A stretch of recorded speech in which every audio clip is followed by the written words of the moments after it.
Dance of Knives is finally good. Despite having no gear, no brain, and putting in no effort, it's easily speed farming T12 content. It has literally zero requirements to get it started, allowing you to just slap on some random shit gear, wipe out all content, while gearing up all of your other builds, because that's exactly what I've been using it for, having it in my armory as my speed farmer while gearing up my other build. With that said, why is Dance of Knives finally good? Well, for the build version I'm recommending, it's largely due to the magnificent Spellbound Steel Charm set and stacking loads of imbuement potency. Because not only are we getting loads of extra damage using this, we're also applying all imbuements at once, allowing us to crowd control via our cold imbuement, dish out explosions via our shadow imbuement, while maximizing our damage via poison imbuement. This set along with some clever gear interactions is all you need to get the build to farm T12 content and push towards pit 130s or so. And if you want to take it even further, then well, you can swap to Dioxide's Heartseeker variant with even more upside. Or just play a bugged build and clear tower 150 in 3 minutes. Nicely done, Blizz.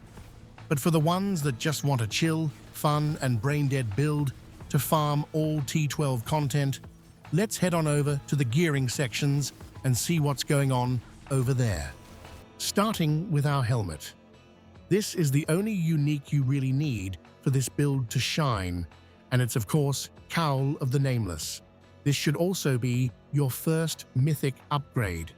Look for a GA on the imbuement skills, along with defenses. For rune combo, slap on the back and Ki rune combo, as this will basically double our defenses. We'll be fairly tanky in this build, but more is better. For transfiguration, you're looking for poison damage everywhere, as that's where most of our damage comes from. Next up is the body armor. Here we're using debilitating toxins for the damage reduction and just loads of defenses. I'm also using Vigny and Vex here as skill ranks double dip. That is, we're both boosting our base damage for Dance of Knives, which poison imbuement uses to deal damage. And at the same time, we're boosting poison imbuement itself by also getting skill ranks there. Yummers. Next, we have offensive pieces. For all of your offensive gear, you're looking for damage over time and vulnerable, followed by either all damage multi or poison damage, and I'd focus on getting them in about that order. Then you're looking for dex or max life. But as mentioned, damage over time and vulnerable damage are the most important, so I'd focus on getting those first. We then have the pantaloons. As you can see, my gear is fairly shit, but the most important stuff are here, defenses and dex. Then we want the disobedience aspect for extra defenses. And for our final armor piece, we want a good pair of sneakers with a lot of defenses, but more importantly, fuckloads of movement speed. Because as long as you cap movement speed on your gear, then you can go beyond the normal 200% movement speed with this build, for the ultimate zoomer build. As aspect, I'm rocking Earth Strikers for a flat 20% damage bonus. We're not swapping weapons, but we'll get overpower stacks elsewhere and keep this bonus up, no problemo. Alright, next we have the weapons. Here it doesn't matter if it's a bow or crossbow, and neither does it matter if it has good weapon damage or not. All you care about here is stacking the best multipliers, and you want to focus on the same multipliers as mentioned before, prioritizing the damage over time won the highest. Other than that, I'm also grabbing max life everywhere because I just hate dying, and I would recommend you do the same.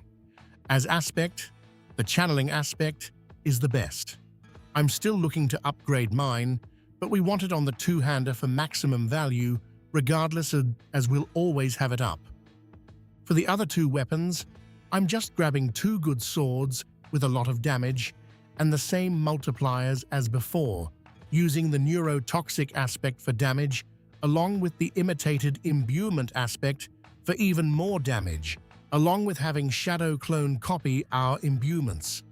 It's also possible to use Etnas and Ashiaras here, but you'd need to get two Ancestral Daggers with perfect stats to outweigh just using regular Ancestral weapons.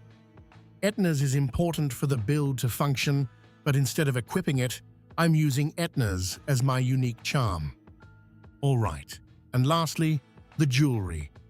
I'd like to replace this amulet soon, but it has the important stuff: damage over time and all damage. I would like to replace the cooldown reduction for vulnerable damage though. Either way, you really want to transfigure this aspect for a whopping 75% extra damage when enemies are unstoppable.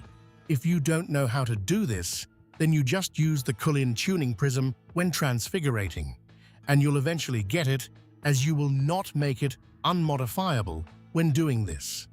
As aspect, I'm then using the writhing aspect for a massive damage over time multi.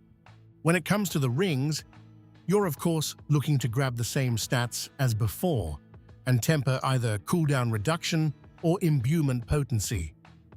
I'm using cooldown reduction myself for extra speed and to reduce the cooldown of Shadow Clone, allowing me to keep it up almost permanently. And for aspect, use Conceited, as we'll always have barriers up, and Crushing Echo, as we're always fortified as well. Alright folks, that's the gear. Next is the specialization. You want to use Inner Sight here, not only because it solves energy for us, but it'll also allow us to imbue all of our attacks at the same time. To see how, we have our talismans.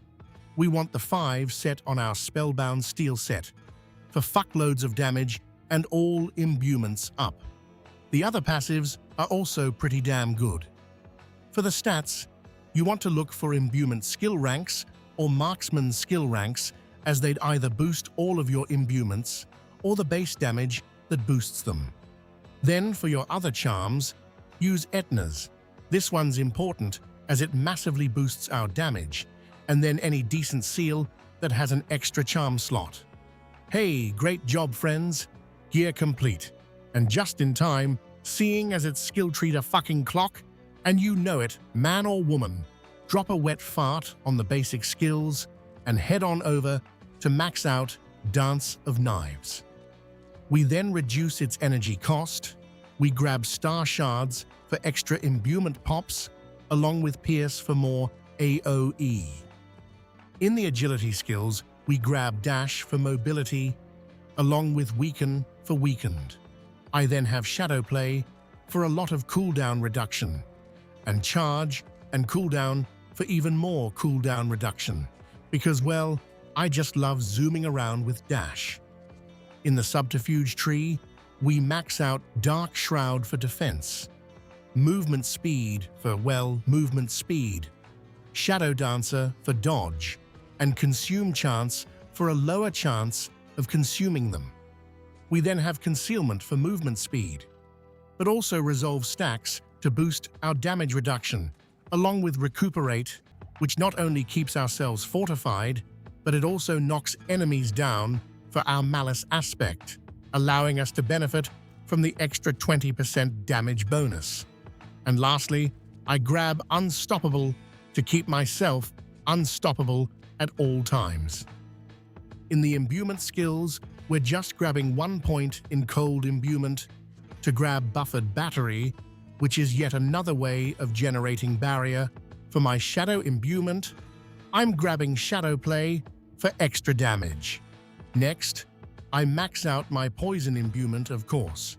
All of the other upgrades order than the main one we gain via our charms, so we're getting cooldown reduction for free for our Poison imbuement.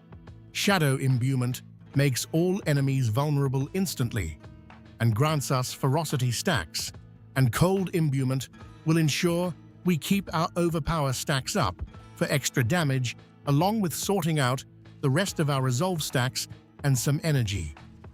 And lastly, I put my last points into Shadow Clone to boost its damage, grabbing Unstoppable for more unstoppable uptime, along with Relentless for extra damage and Cooldown for higher uptime.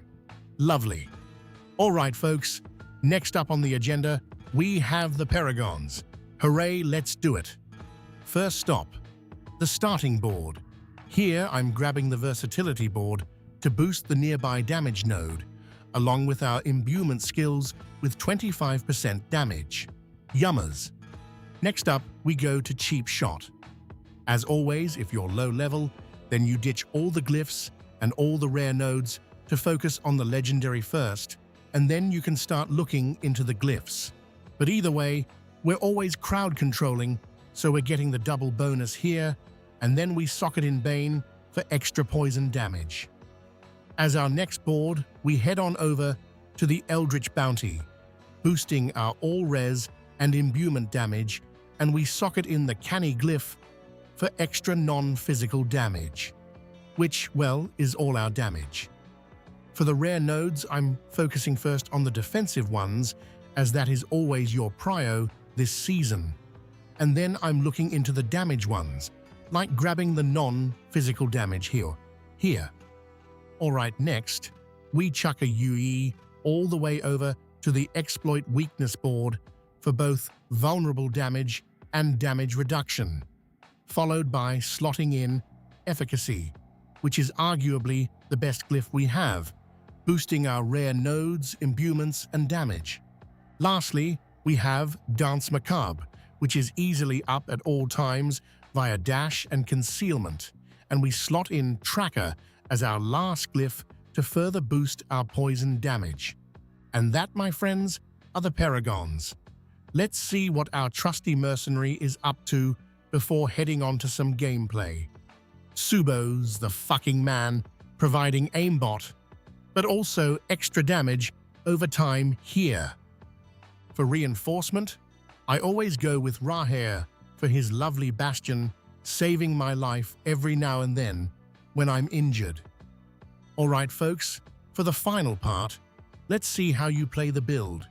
It's really goddamn easy. Dash is used for mobility and weakened. You ideally want to dash through enemies, as you'll then apply weakened and reduce its cooldown. Concealment is used as often as possible, as it'll grant us movement speed, fortify, and more. The same goes for Dark Shroud. Just pop it when it's back up, along with Poison Imbuement. As long as you're actually hitting enemies, you'll quickly reset its cooldown back to 0. And lastly, Shadow Clone is used for extra damage when needed. I usually just press it when it's back up, and Dance of Knives you just hold down forever. Yep, it's that simple, folks. With that, we're done. Drop a sub, and I'll see you in the next one.